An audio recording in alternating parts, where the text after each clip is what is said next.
everybody, and welcome to WNBA Courtside. It's Cyrus, and I'm here with the gang. Say hello, everybody.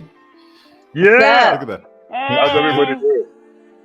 Yeah, we're good. We're good. I see The Triple gang's back Dub Russ together. having some problems over there. But Ntabi, it's so Yeah, we're good back. to be back with you. Lee, we know you and your love for Russell Westbrook it knows no bounds. Look at that. And the real Kaunda Chama. So look, let's get into it, peeps. We don't have a lot of time, so let's just talk about the WNBA season. This is the 25-year anniversary of the WNBA. And I mean, it has to be said, this is it. We're getting into it. It's, it's one of those things where you're like, okay, the WNBA season is here. It's starting this weekend. Let's talk about who we think will be the big winners this season in terms of who could maybe go all the way and take it all, who the players are that we're looking forward to seeing, and then also the discussion around that. So, Lethabo, I'm going to start with you. I'll give you your 2 seconds to talk about Russell Westbrook, and then we'll go into some of your picks. I just want to say to anybody who hated, I'm just like, the stats. Women lie, numbers don't. That's So they say. But I'm gonna let you switch back to the view we love, where you're not just flying out off the radar. There we go. Now, let's talk about the WNBA season. So, I mean, before we actually do that, I think we've got to start with this graphic that basically tells you what's up. Yes, the 2020 WNBA champions were my Seattle Storm, just as a reminder. Okay, now I'm repping you today. Lethabo, look at that. So, Lee, I know you've said you're sort of sitting on the fence in terms of who you think might win it this season. But we're right at the beginning of the season. Things are starting to really sort of shape up. We've got players who've come back into the league, having missed last season because of COVID and all of that stuff. But unfortunately, we're also seeing some injuries, like Angel Bokotry's injury at the Aces. So, with that said, who are you looking at potentially doing something this season? You know what's really exciting about this season? It's anyone's game. I just don't think it's just lock and key for Seattle. I don't think it's going to be business as usual. I mean, it's another year on Super. And I mean, if we're going to be real, last year she was looking a little shaky at times. So it's true. It's just not theirs necessarily. They're going to have to work for it. There's just so many good teams, and because so many players are coming back, either from injury or because some of them, took time out because they weren't trying to be in the bubble. It's just going to be a mad thing. This is probably going to be one of the most exciting seasons. And off the top, I mean, I don't know. I support everyone. I'm a fan of everyone. Okay. But if you're going to ask me to give you at least two, I'll say Washington Mystics might do a little something. Remember last year I was raving about them, and now they've got EDD back. It's about to be a matter. They've got Natasha Cloud back. And then Heinz Allen is going to be on another level, I'm sure. It's about to be amazing. So I love it. I'm obviously also rooting for Connecticut Suns. Same team last year. They've also got John Cal Jones coming back. It's just going to be lit. So, yeah. But what's interesting, though, is that of all of those teams you've mentioned, there's one player in particular that you absolutely love, and that's DT, right? I mean, this is your lady. When you're talking about any WNBA player, it's always Taurasi for you. So is this who you're going to be looking out for this season? Yes, I'm always looking for Mama Just hearts, Taurasi. only hearts, no words. Yes, only hearts. I mean, even if she doesn't get her MVP, I mean, low-key, was she not in the runner-up last year, yeah? She should have been. Point being, that's the love of my life in terms of basketball. But who I think could possibly go up for MVP, it could be another Stewie year. Okay. Or EDD might come back and be like, yo, or Liz Cambage. This year is just a mess, guys. Are you not entertained? Yeah, and we haven't even started yet. So if we start with Lethabo, we've got to go to Kaunda. You're almost a counterpoint to Lethabo here. Kaunda, you know this. I mean, okay, we're not going to Westbrook. Please, not this season. But what we will do, though, is ask you, there's been a lot of change at your favorite team, the LA Sparks. Are you still going to be backing the Sparks this season? Of course, I stays in LA. I'm in LA like Nthabiseng right now. That's how much I'm in LA. But except you're there in spirit and she's there in the flesh. She's there in the flesh. like Cyrus. Look, I know we lost a big piece in the real CP3. Candice Parker, she went to Chicago. So, people are like, But look, we also got Chineo Gumike back, who'll be playing alongside her sister Neka. And that's two gifted African players in the paint there. Let's not forget one of the faces of the WNBA, Tia Cooper, that's with us this season as well. Cyrus, one of my favorite people, though, who I like the fact that the sparks got from the Indiana Fever is one Erica Wheeler, 2019 All-Star MVP, Erica Wheeler. Cyrus, she plays with some tenacity that I love. If you were to, and just look at that. Look at that. She's just showing you. All-Star that's MVP. Erica Wheeler. All-Star MVP. Cyrus, Erica Wheeler is going to be a big piece for us. She's got that tenacity. She stays on that ball. I was even going to go and say she is the WNBA Russell Westbrook, but I'm not going to go there for two reasons. First of all, Lethabo knows where I live, and I don't want to risk it. Secondly, I think she's carved out a niche of her own, and I'm not going to compare her to anybody in the NBA. And I think the Los Angeles Sparks, Cyrus, they shouldn't be underrated. We've had some bad seasons, but I think this season we could shock some people. Look, if anything, this is one of those seasons where, Derek Fisher's got to earn his keep, because I've been saying this for a long time. We've been saying this for a long time.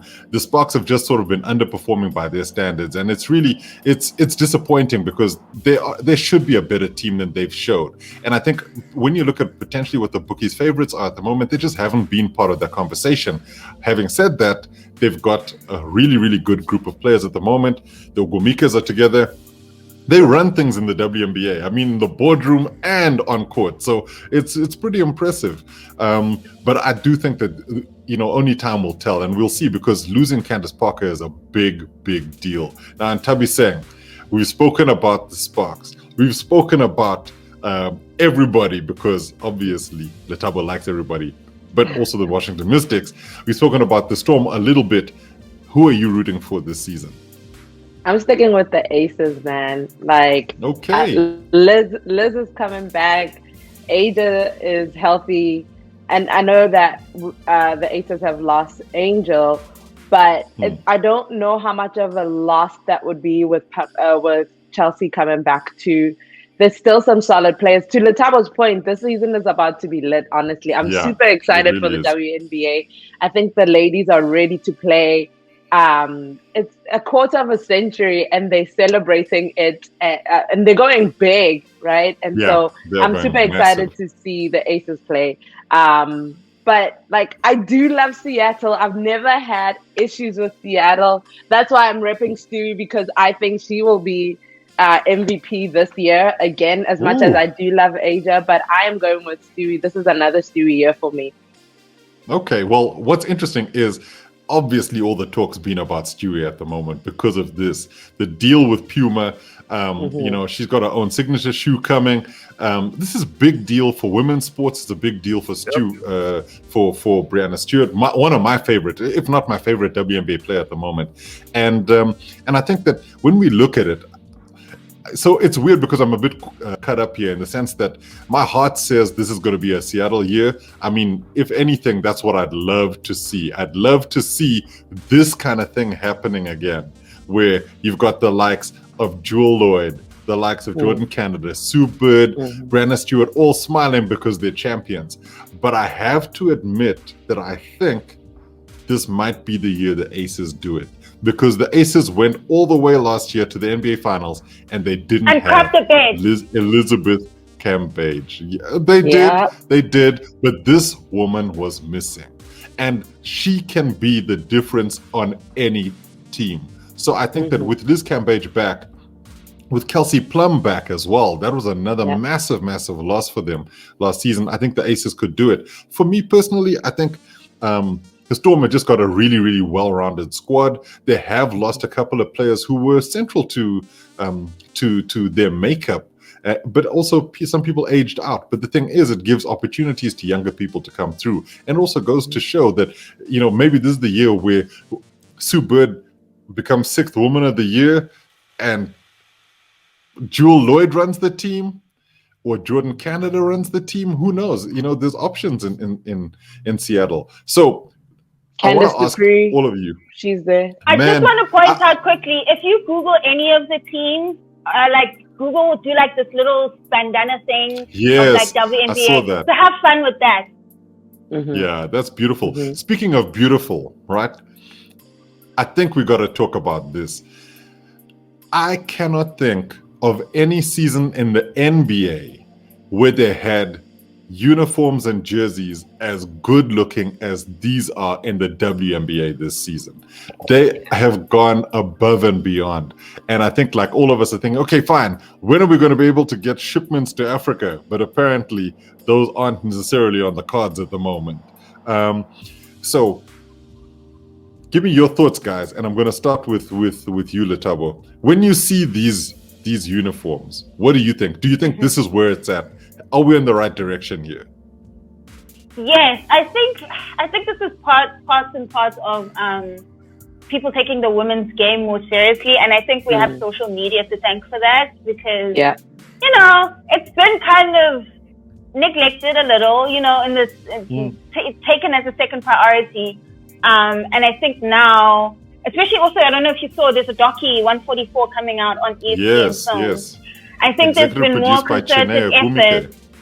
Yes, after just the social media, backing and the players speaking out, and every time someone like Draymond Green said something dumb, they were adequately handled. And I think it's an important time. It's just not just generally with just women's basketball, but with women's sports and gender equality in sports. I wrote about this if you want to check out my article. So Give us that plug. Where it is a step forward, but there's still a long way to go. There's still a lot of patronage that women deal with, and it's still put in the shadows of men. So until it's celebrated on its own, we just have to be mindful of where it needs to go. But yeah, positive sign. We love it. You are hitting the nail on the head, because this is the 25th year of the WNBA as a league. And we have seen a lot of changes over the years. We've done, a little bit of coverage, myself and Kaunda, just looking at how the league started back in the day. And when you look at where it is today, it's such a well-oiled machine. It's also nuts that it's taken so long to get the first commissioner of the league. I mean, Engelbert was only brought in, I think, beginning of last season. And now we're seeing some really massive changes with regards to sponsorship deals, TV rights deals being put together. Now, Nthabiseng, are you feeling like there's a lot more emphasis on women's sport in the US? I mean, your boots on the ground at the moment, or do you think it's just, business as usual? No, I think, honestly, I think we should thank Kobe for that in a way, because of how much he really supported women's sports and women's basketball in particular, and how people like Kyrie, although he's got his issues, he's also a huge supporter of that. Women's sport, I think in the US, it feels like people are starting to respect it a lot more.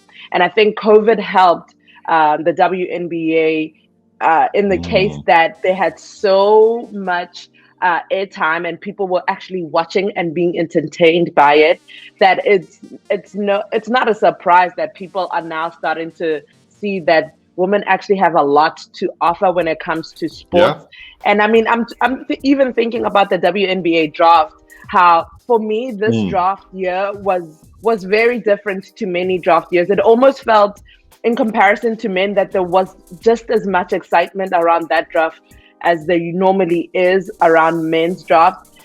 You saw players actually watching and supporting. Yeah. And I think the more we see men in sports in general, not just basketball, supporting women's sports, the more we'll see fans rallying around women and really giving us and women like the props that we need. It's not like we're there. We're not just trophies.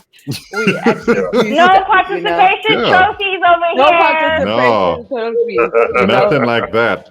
No, and so I'm really excited, and you can feel it. Like in Seattle in particular, I know that people support men and women. As long as you play sports, as long as you're a big sports team, you'll get the support. I mean, even the terrible baseball team, the Mariners, have a huge fan base, you know. So the Reigns, the women's soccer team, they sell, you know, everything is just looking on the up and up in the way I see it. That's a beautiful thing. And I would like to point out in another article that I wrote, I talked about how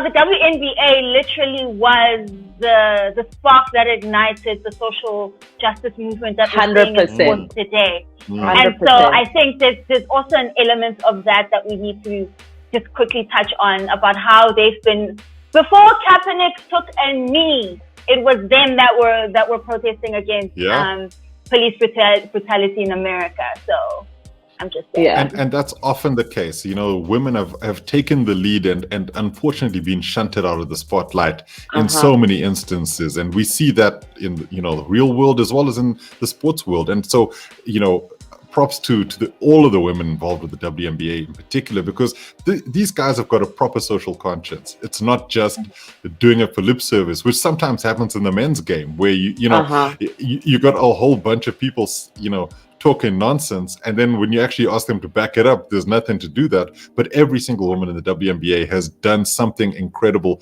and you see it on all of their teams and as individuals. Kaunda, I'm going to come back to you here as we round off the show and ask you a question primarily about the rookies that are coming up. Now, we're not going to go too deep into it, but do you think this is a solid draft class? Because when I think about it, there hasn't been as much hype around these players who've come in as previous years, because we've forgotten in the sense that this is almost Ionescu's second rookie season because of her injury last season.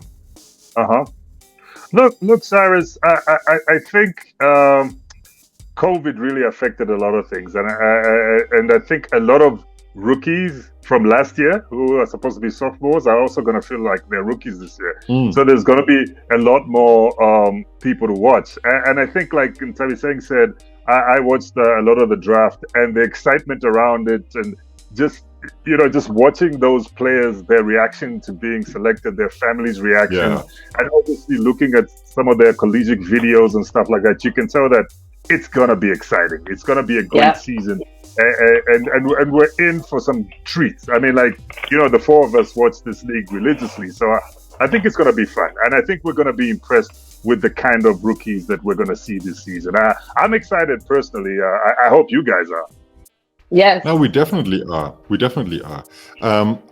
You know, one of the things for me is you mentioned something that I hadn't thought about, and now when I think about it, a lot of the rookies last season, Satu Sabali, Ionescu, they've not done any of the travel that comes with being a WNBA professional. They were all in the wobble, in a bubble. So they too will be just like the rookies, where it's like, okay, so what do we do now? I was like, I don't know. I didn't have this last year. All I did was play on court and go and shoot in the gym. So, Ntabi, just to really close off, I want to get, who do you think will be the champions in one word and MVP? And I'll ask everybody. So you said Stewie, or you think? Yeah, Stewie is my my MVP. In terms of who's gonna win the chip, it's hard to say, honestly. Right now, I'm just gonna put it out there, but I'm probably gonna shift as the season goes. Okay. But I really, so beginning of the season, you're saying? Get off the beginning of the season. No shifting. I feel like we can do this, guys. We haven't seen anybody play yet. I feel like you can do that, but we don't want you sitting on the fence so early. I'm not sitting on the fence. I'm just saying, in the beginning of the season, I'm gonna go with the Aces. And also, cool. We quickly shout out Renee Montgomery as part owner, guys. We cannot finish the show without that has to be said. Yeah, I'll applaud that too. In fact, weirdly, one of the other things that we haven't spoken about outside of that, because I think that's a really big deal, is Candace Parker going back home. Guys, that's a big move. And the Chicago Sky are going to be something that I loved them last season. And Candace Parker is it's incredible. So, triple dub Russ. Yeah. We can skip it. Yeah, I know you don't. You're just hating because she left. Lethabo, MVP and potential winners. You mentioned the Mystics. Mama Taurasi is MVP of my heart and should be MVP of the league. I think the fact that she's 37 and can do a madness still is grounds for her to earn the MVP. It's the same thing with LeBron, but I mean LeBron gets shafted, but that's neither here nor there. But if not Taurasi, let's go EDD. I feel like, and then by virtue of me going EDD, I'm going to say Washington Mystics, just because I'm an agent of negativity and chaos. You cannot be stopped. Kaunda Chama, tell me you're not thinking the Sparks. I won't tell you that. I'll let you know. Have you seen the jerseys we got? The championship jersey. I'm telling you now. Derek Fisher is gonna earn his pay. You mean these? Just those ones. You've seen the new ones. Go back to the video. Do you see that? Do you see that number 30 over there? Do you see that, Cyrus? Yeah. Honestly, New York has the best jersey, guys. New York, the Liberty have the best jersey. We are now going to get into a whole different topic. I think we should do one on just the uniforms. So you're saying the Sparks, and who are you saying for MVP? But the thing is, I am actually split on the MVP because if the Sparks don't win, my MVP is Elizabeth Cambage. I've been watching Cambage videos in the off-season. Cyrus, Cambage. Yeah, she's looking Cambage good. Cambage will be beastly in the paint. And Lord, I've just been watching these videos and I'm like, I am so glad Cambage is back. Because her, alongside Asia, I think Asia is even going to make her better. Because Asia, plays that sort of similar to LeBron game where she's going to assist Cambage a lot because of exquisite court vision and that. And I think if my Sparks don't take it and the Aces take it, Liz Cambage. Okay. He's delusional of Chelsea fans. Jeez. I mean, shots everywhere. Anyway, let me just round off this without going into the hateration. For me, I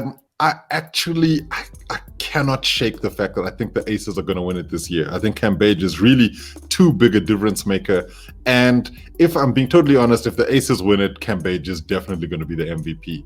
I think Asia Wilson is going to have a great season, but this will be the one where Liz shows who Liz is. And, God willing, everybody stays fit, but we're in for one heck of a season when we think about all of the teams involved, from the Washington Mystics bringing Elena Delle Donne back and the team that they have, to the Chicago Sky adding, Candace Parker. I'm still a big fan of Arike Ogumike, and Arike Ogumike. Jeesh, listen to me.